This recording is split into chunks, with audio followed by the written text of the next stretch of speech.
O Evangelho segundo Mateus.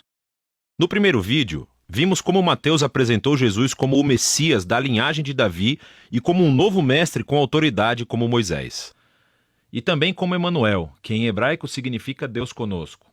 Depois que Jesus anunciou e ensinou a chegada do reino de Deus, e depois que ele trouxe o reino para a vida cotidiana do povo de Israel, vimos que Jesus foi aceito por muitos, mas rejeitado por outros, especialmente pelos líderes religiosos de Israel, os fariseus. Então, a grande pergunta é como esse conflito entre Jesus e os líderes de Israel se desenrolará. A próxima grande sessão, capítulos de 14 a 20, explora todas as diferentes expectativas que as pessoas têm sobre o Messias. Então Jesus continua curando pessoas enfermas e 2 vezes ele até milagrosamente fornece comida para as multidões no deserto. Uma é composta de judeus e a outra é uma multidão não judia. E esse sinal é muito semelhante àquilo que Moisés fez por Israel no deserto. E assim todas essas pessoas estão empolgadas com Jesus. Eles acham que ele é o grande profeta e o Messias, mas não os líderes religiosos. A visão que eles têm do Messias é baseada nas passagens que encontramos em Salmos 2 ou Daniel capítulo 2, sobre um Messias vitorioso que libertará Israel e derrotará os opressores pagãos. E do ponto de vista deles, Jesus é um falso mestre. Ele está blasfemando sobre quem ele é. E então, há histórias aqui sobre eles aumentando sua oposição, tramando um plano para matá-lo. E assim, em resposta, Jesus se retira. E começa a ensinar a seus discípulos mais próximos o que significa ser o Messias de Israel, porque ele não é quem as pessoas estão pensando. Então Jesus pergunta a seus discípulos no capítulo 16, quem vocês acham que eu sou? E Pedro dá a resposta certa aparentemente. Ele diz, bem, você é o Messias, o Filho do Deus vivo.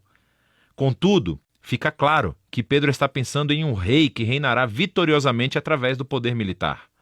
E Jesus desafia Pedro dizendo, sim, eu me tornarei rei, mas de uma maneira diferente. E assim Jesus começa a ensinar sobre os temas do profeta Isaías, que disse que o rei messiânico sofreria e morreria pelos pecados do seu próprio povo.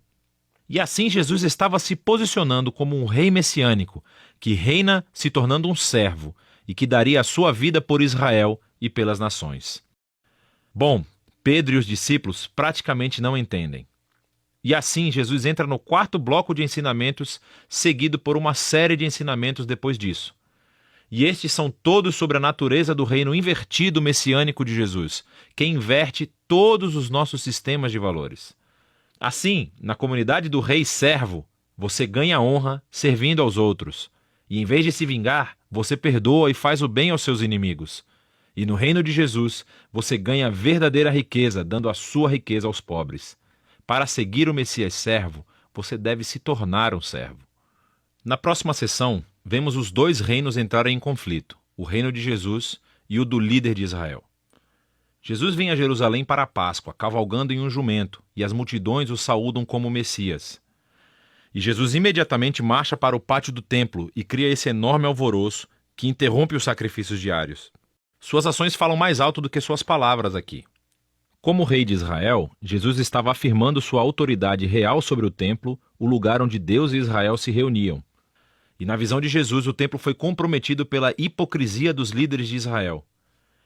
E aqui ele está desafiando a autoridade deles e, naturalmente, eles estão profundamente ofendidos. E assim, eles tentam encurralar Jesus e envergonhá-lo no debate público, mas falham. Então eles acabam decidindo que ele deve ser morto. Em resposta, Jesus entrega seu bloco final de ensinamentos. Primeiro ele oferece uma crítica impetuosa aos fariseus e sua hipocrisia. E depois ele chora por Jerusalém e a sua rejeição a Deus e o seu reino. Então Jesus se retira com os discípulos e começa a dizer-lhes o que acontecerá. Ele será executado por esses líderes, mas ao fazer isso, eles criarão a sua própria morte. Porque, em vez de aceitarem o caminho de Jesus para o reino pacífico, eles tomarão o caminho da revolta contra Roma. E assim Jerusalém e o seu templo serão destruídos. Porém, Jesus diz que este não é o fim da história. Ele será vindicado após a sua morte por sua ressurreição. E um dia ele retornará e estabelecerá o seu reino sobre todas as nações. E assim, enquanto isso, os discípulos precisam ficar alertas e permanecer comprometidos em apenas anunciar Jesus e o seu reino e espalhar as boas novas. E assim, com tudo isso nos ouvidos dos discípulos, a história chega ao clímax. Naquela noite, Jesus chama os discípulos e celebra uma refeição de Páscoa com eles.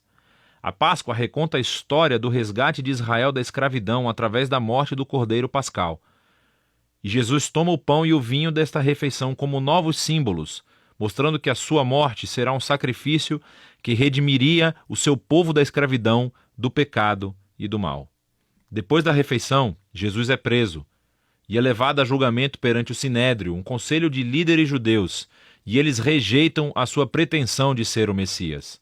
Eles o acusam de blasfêmia contra Deus. Então Jesus é levado perante o governador romano, Pilatos, e ele acha que Jesus é inocente, mas cede à pressão dos líderes judeus e sentencia Jesus à morte por crucificação. Então Jesus é levado pelos soldados romanos e crucificado. Você notará aqui nessa seção que, assim como Mateus fez nos capítulos iniciais, ele aumenta o número de referências ao Antigo Testamento. Ele está tentando mostrar que a morte de Jesus não foi uma tragédia ou um fracasso, mas sim o surpreendente cumprimento de todas as antigas promessas proféticas.